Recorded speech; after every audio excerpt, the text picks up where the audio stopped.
ಇಂದೇ ಡೌನ್ಲೋಡ್ ಮಾಡಿ ಮತ್ತು ನಿಮ್ಮ ನೆಚ್ಚಿನ ಶೋಗಳನ್ನು ಆನಂದಿಸಿ.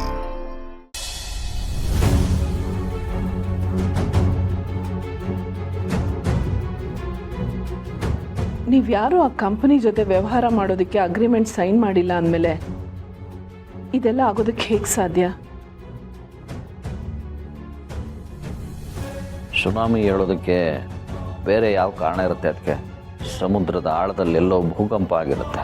ಅದೇ ಥರ ಶಾರ್ವರಿ ಎಲ್ಲೋ ಕೂತು ಆಡ್ತಿರೋ ಆಟಕ್ಕೆ ಇವೆಲ್ಲ ಆಗ್ತಿದೆ ಅಷ್ಟೆ.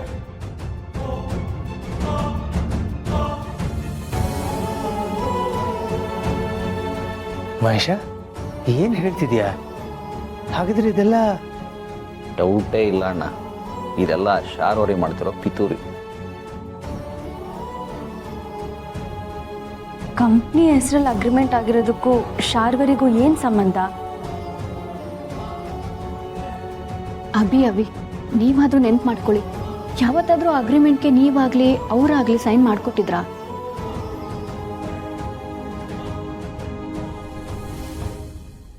ಅಪ್ಪ, ನೀವು ಅವ್ರಿಗೆ ಪವರ್ ಆಫ್ ಅಟರ್ನಿ ಕೊಟ್ಟಿದ್ದಾಗ ಇದೆಲ್ಲ ನಡೆದಿರ್ಬೋದು. ಇದ್ರೂ ಇರ್ಬೋದು. ಆ ಟೈಮಲ್ಲಿ ನಮಗೆ ಗೊತ್ತಿಲ್ಲದೆ ನಮ್ಮಿಂದ ಮತ್ತೆ ಡ್ಯಾಡಿಂದ ಸೈನ್ ಮಾಡಿಸ್ಕೊಂಡಿರ್ಬೋದು. ಓ, ಹಾಗಿದ್ರೆ ಇದೇ ನಡೆದಿರೋದು. ಆ ಶಾರ್ವರಿ ಇಷ್ಟೆಲ್ಲ ಮಾಡಿ ತಲೆ ಮುರಿಸ್ಕೊಂಡು ತಪ್ಪನ್ನ ನಿಮ್ಮ ಮೇಲೆ ಹಾಕಿದ್ದಾರೆ. ಅಂದ್ರೆ ಶಾರ್ವರಿ ಮಾಡಿರೋ ತಪ್ಪಿಂದ ಈ ಕೇಸ್ ನಿಮ್ಮ ಮೇಲೆ ಬಂದಿದೆ. ಅಯ್ಯೋ ದೇವ್ರೆ, ಎಂಥ ವಿಷ ಜಂತುವಳು, ಒಂದಾದ್ಮೇಲೆ ಒಂದು ತೊಂದರೆ ಕೊಡ್ತಾನೆ ಇದ್ದಾಳೆ. ಅಣ್ಣ, ಈ ರೀತಿ ಯೋಚನೆ ಮಾಡ್ತಾ ಕೂತ್ಕೊಂಡ್ರೆ ಏನು ಪ್ರಯೋಜನ ಇಲ್ಲ. ಮುಂದೆ ಏನಾಗಬೇಕು ಆ ಕೆಲಸ ನೋಡೋಣ. ನಾಳೆ ಆ ಕಂಪನಿಯವ್ರ ಜೊತೆ ಮಾತುಕತೆ ಆಗಬೇಕು. ಸರಿಯಪ್ಪ, ನಾನದ್ರ ವ್ಯವಸ್ಥೆ ಮಾಡ್ತೀನಿ. ನೋಡೋಣ. ಆ ಇನ್ಸ್ಪೆಕ್ಟರ್ ಹೇಳಿದಾಗೆ ಆ ಕಂಪನಿ ಜೊತೆ ರಾಜಿ ಮಾಡ್ಕೊಳಕ್ಕಾಗತ್ತಾ ಅಂತ ಟ್ರೈ ಮಾಡೋಣ. ಅಕಸ್ಮಾತ್ ಅವ್ರು ಒಪ್ಲಿಲ್ಲ ಅಂದ್ರೆ? ಪ್ರಯತ್ನ ಪಡೋಣ ಅಮ್ಮ. ಹಾಗೂ ಒಂದು ವೇಳೆ ಒಪ್ಲಿಲ್ಲ ಅಂತಂದ್ರೆ ಕೋರ್ಟಲ್ಲಿ ಹೋರಾಡಿದ್ರಾಯ್ತು.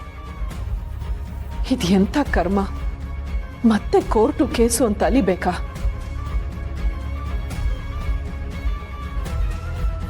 ಈ ಮನೆಗಾಗ್ಲಿ ಕಂಪನಿಗಾಗ್ಲಿ ಅಥವಾ ಮಾಧವ್ ಅವ್ರ ಹೆಸರಿಗಾಗ್ಲಿ ಒಂದೇ ಒಂದು ಕಪ್ಪು ಚುಕ್ಕೆನೂ ಬರಬಾರ್ದು.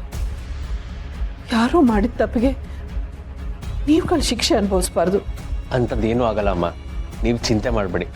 ಕಂಪ್ನಿಗಾಗಲಿ ಈ ಮನೆಗಾಗಲಿ ಅಪ್ಪನ ಹೆಸರಿಗಾಗಲಿ ಯಾವುದೇ ರೀತಿ ಕಳಂಕ ಬರಲ್ಲ.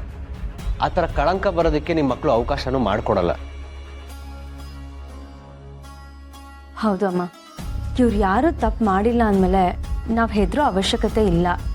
ತಪ್ಪು ಮಾಡಿಲ್ಲದೆ ಇರೋರಿಗೆ ಶಿಕ್ಷೆ ಆಗಲ್ಲ ಅನ್ನೋದಕ್ಕೆ ಸಮತ್ ಕೇಸೇ ಸಾಕ್ಷಿ.